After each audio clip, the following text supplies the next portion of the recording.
Bonjour, Esther Tonas, secrétaire générale de l'UFAS.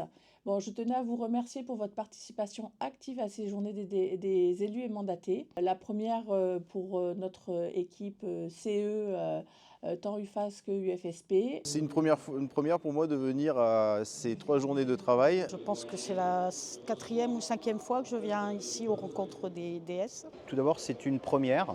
Il y a très longtemps que je voulais venir, mais comme je n'étais pas DSC, je ne pouvais pas forcément accéder. Pourquoi je suis venue aux rencontres des élus et mandatés à Montreuil? Premièrement, pour rencontrer d'autres DS et mandatés, pour partager et se rendre compte qu'en fait, on a les mêmes luttes, les mêmes problématiques et qu'on va vers les mêmes convergences. En tout cas, c'est très riche et très précieux parce qu'on a pu aborder des thèmes très importants comme la santé au travail, les élections professionnelles, la question de la financiarisation de notre secteur. Aujourd'hui et hier sur les thèmes abordés au niveau de la santé au travail, sur la discrimination, les différentes discriminations, ça m'a permis, comme j'ai dit au départ, de rencontrer des avocats, de rencontrer des professionnels qui sont des spécialistes du sujet et de pouvoir partager avec eux.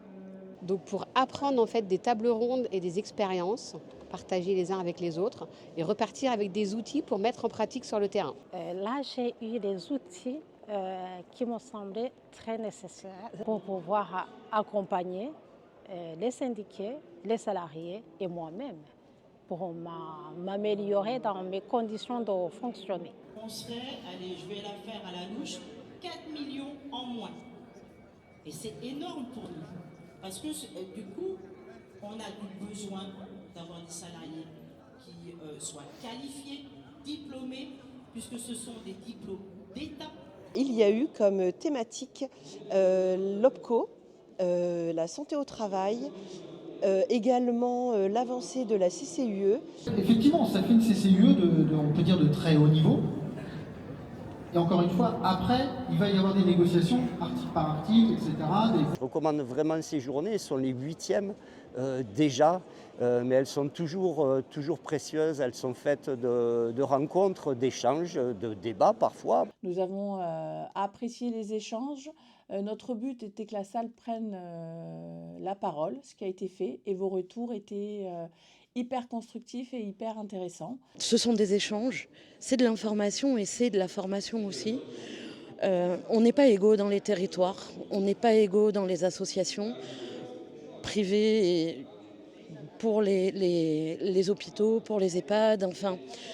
Et à partir de là, ça permet d'avoir un spectre large de ce qu'on rencontre et de ce vers quoi on peut aller. Mais on ne perd pas nos revendications. Je pense qu'il faut aller sur nos salaires, même si on nous dit et nos employeurs nous disent qu'ils n'ont pas les moyens, on le sait tous, à la CGT, il y en a. Donc il faut aller les chercher et il faut demander une augmentation de points. Et moi, j'ai posé cette revendication dans cet espace de travail. C'est important pour nos mandats, pour les travailleurs, de s'informer sur toutes ces thématiques et d'échanger entre camarades. J'étais content de me rendre compte que on rencontrait les mêmes problèmes au niveau national et sur nos territoires. Vous le savez, il a fallu des années de bataille pour que, par exemple, les assistantes sociales soient reconnues à Bac+3 alors qu'elles faisaient bien 3 années d'études. Même chose pour les infirmières. Systématiquement, les métiers du soin et du lien sont déqualifiés parce que féminisés. La qualif n'est pas reconnue à la hauteur. Et donc, dans vos secteurs, l'enjeu de reconnaissance salariale, c'est aussi un enjeu d'égalité salariale femmes-hommes et de revalorisation des métiers féminisés. Et donc c'est de la justice sociale, mais aussi la justice de genre pour faire l'égalité de salaire. Voilà, ces 3 jours aussi ont permis en fait de faire des rencontres avec d'autres camarades et de pouvoir échanger sur nos difficultés que nous pouvons rencontrer dans nos établissements. Savoir que d'autres associations vont utiliser le même fonctionnement que le nôtre, ça me touche.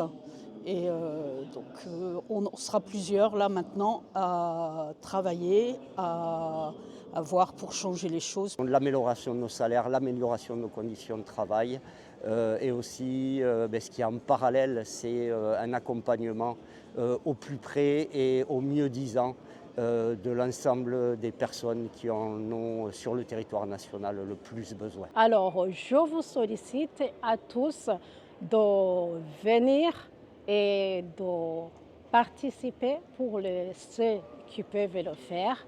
Et c'est des journées qui sont enrichissantes et je suis partante pour la prochaine fois. Merci à vous. N'hésitez pas à nous faire des retours si vous avez des idées pour l'année prochaine, parce que bien sûr, elles se tiendront. On va s'améliorer s'il y a eu des petits couacs au niveau de l'organisation. En tout cas, merci pour vos retours et ça nous donne aussi, nous, plein de force aussi. Donc, merci pour votre participation et votre retour. Vive la CGT!